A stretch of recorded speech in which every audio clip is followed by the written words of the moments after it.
নমস্কার বন্ধুরা, কেমন আছেন? আশা করি ভালো আছেন। আমিও ভালো আছি। আজকে আমি বানাবো এই ল্যাটা মাছ দিয়ে কাঁচকলা আলু দিয়ে ঝোল। এই দেখুন, ল্যাটা মাছগুলো আমি কেটে ভালো করে ধুয়ে পরিষ্কার করে নিয়েছি।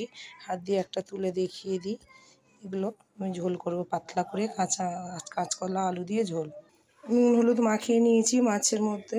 এবার একে একে আমি ভেজে নেবো মাছগুলো।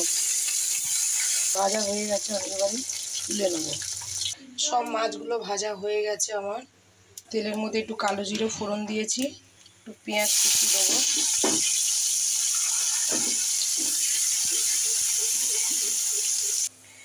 এর মধ্যে আমি হলুদের গুঁড়ো, জিরের গুঁড়ো আর ধনের গুঁড়ো নিয়েছি। নিয়ে এই জল দিয়ে আমি একটুখানি মশলাটা মিক্সড করে নেব।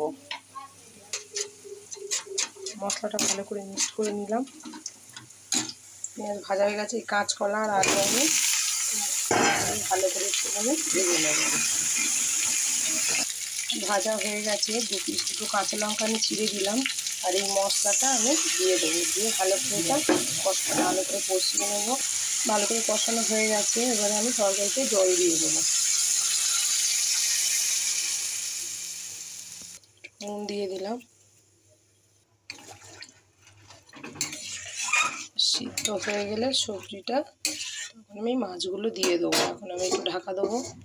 ঝোল ফুটছে। ঝোলের মধ্যে আমি মাছ ভাজাগুলো সব একে একে দিয়ে দেবো।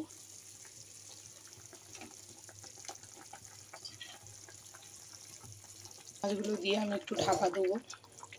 মাছের ঝোল ফুটছে। এবারে আমি নামিয়ে নেবো এটা, মাছের ঝোলটা। কেমন লাগলো মাছের ঝোল রেসিপিটা অবশ্যই কমেন্ট করে জানাবেন। লাইক করবেন, শেয়ার করবেন, সাবস্ক্রাইব করবেন। ভালো থাকবেন, সুস্থ থাকবেন। টাটা।